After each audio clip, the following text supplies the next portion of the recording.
Hi there, this is Lisa, and I'm partnering with Sam on this WSO about Pinterest.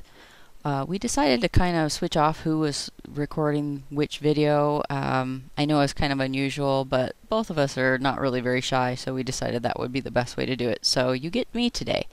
And who I am is that I am the owner of Brandywine Jewelry Supply, a small online jewelry supply mail order company.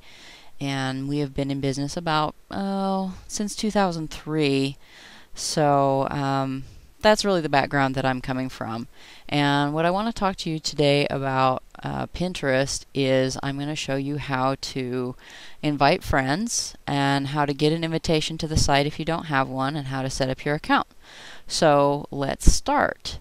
Now what we're looking at right now is the login from inside the screen of my account for Brandywine Jewelry Supply. Now you can see that I'm looking at recent activity, and it shows me here who started following me and who repinned my pins, and then you see the pins of other people, and my own boards as well will be mixed in here. So at some point, you may want to invite some people to Pinterest yourself. I did this recently for some of my customers, and a lot of them really appreciated it because it's a really attractive site, and people really enjoy sharing this kind of stuff. And I think it's a little bit less work than Twitter or Facebook. With Twitter and Facebook, you're always trying to keep up. You're always trying to make sure you answer people, but Pinterest is a lot more relaxing, so a lot of people enjoy it. So when you go to invite a friend, you can just click invite friends here, and you can see that you can invite up to 4 people at once, and you just fill in their email addresses, and if you want to add a note you can, and then you just click send invites. Now I already sent myself an invitation to another email address just so that I could demonstrate how you get signed up and set your account up. So let's switch screens to the email that I got. Oh, and there's one other thing, is that you're going to need to make sure that you have either a Facebook or a Twitter account and that you're logged in. So let's go over to email, and you can see my Pinterest invitation here in the email account that I'm using, and it has this. You have a link here, and then this is just an automatically generated email. I didn't write this. This is just what Pinterest always says. I'm not really crazy about check out my stuff on Pinterest, but because it kind of seems like you're being really self-promotional rather than inviting somebody something. I think they could have done better with this, but they didn't. So let me log out of my Pinterest account here, because in order for me to accept an invitation, I am going to have to be logged out. Otherwise it will just ignore me. So I'm logged out, and go back to the email, and then we click here on the link, and you can see that it opens a new screen here, and sometimes it takes it a while to come up.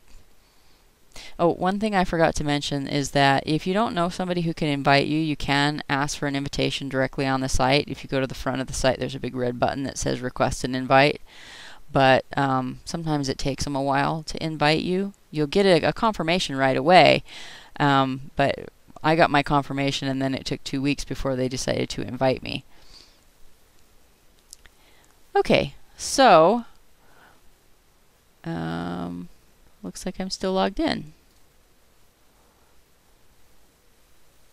Okay, that's kind of a bummer.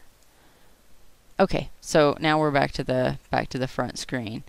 So now I can go back to this email and click again. Okay, so now we're here. Congratulations, you've been invited to join Pinterest.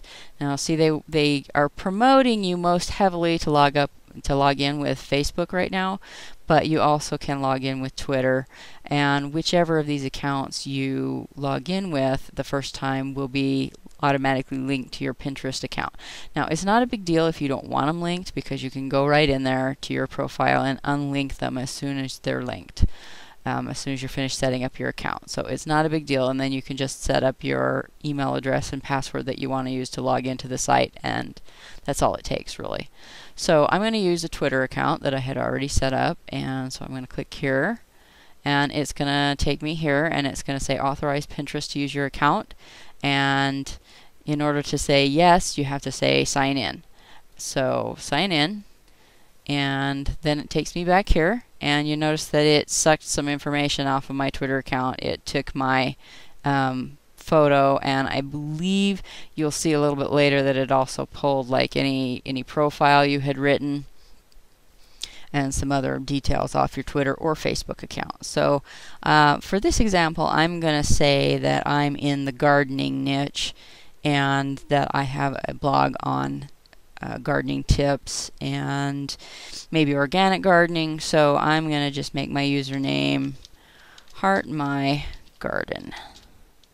And you can see on the screen over here that you've got your profile will have your username in it. So if you're looking for a specific keyword, you might be able to put it here. I would recommend not over optimizing your account, because really, even though the search engines check here and you will get some really nice backlinks off of here, you're really after human beings, and human beings read things differently, so you're trying to appeal to human beings. So you see it accepted the username that I chose. Oh, and it cannot be any more than 15 characters, just like Twitter. Okay, so here we are. We're ready to finish up the creating of our account, and you just click the big blue button, and it will ask you if you want to remember the password. And so then here we are. We're at the next stage, and this is where you get to select the categories that you're interested in. You can see that it has a fair number of categories, even including some that men would like. Things like technology and sports, science, architecture, art, cars, motorcycles, design, all things that guys can get into, fitness. So the site is not just for women. So what they want you to do here is to just click a few things that you want to follow, and what they're going to do with that is they're going to give you some people to follow automatically. Now you can take those people out if you want, but they try really hard to make sure that you're involved right from the beginning and you never see an empty screen with nothing in it. So let's say that I am let's take the example of my gardening blog. Let's say I'm interested in gardening, and the things that go along with that maybe might be do-it-yourself and crafts. Maybe I'm into food and drink because I like to hold parties in my garden, and maybe I'm into pets too.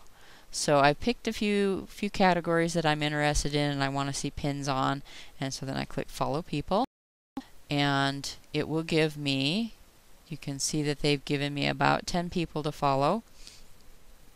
And I've got an unfollow button here, but instead of like other sites asking you, we would suggest that you follow these guys, do you want to follow them, they actually put you in following them automatically, and then you have to unfollow them if you want to. Like I said, they tried really hard to make sure that you are involved right from the beginning.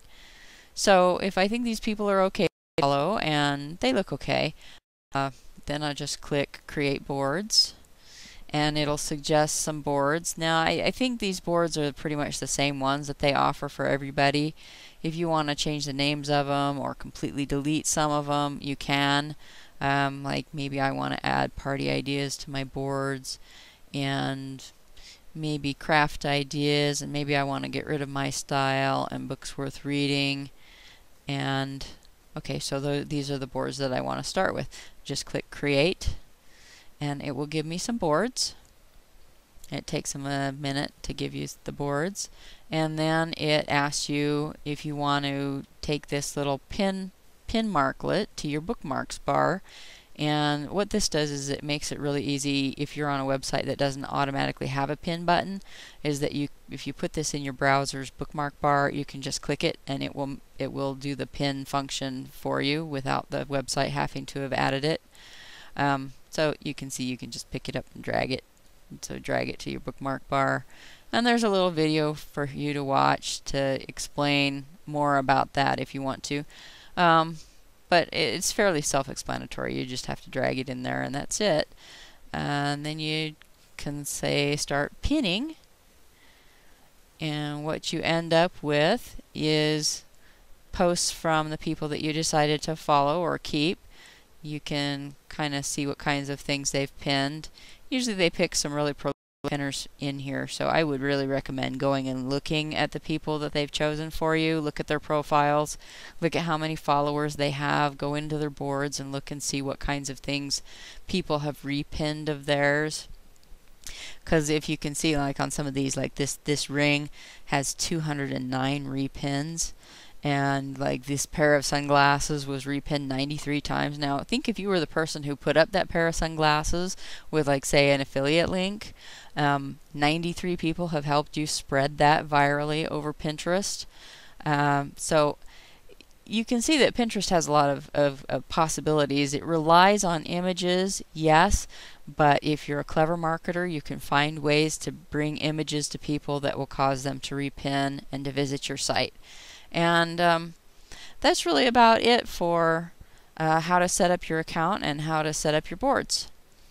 And so thanks for listening. Bye.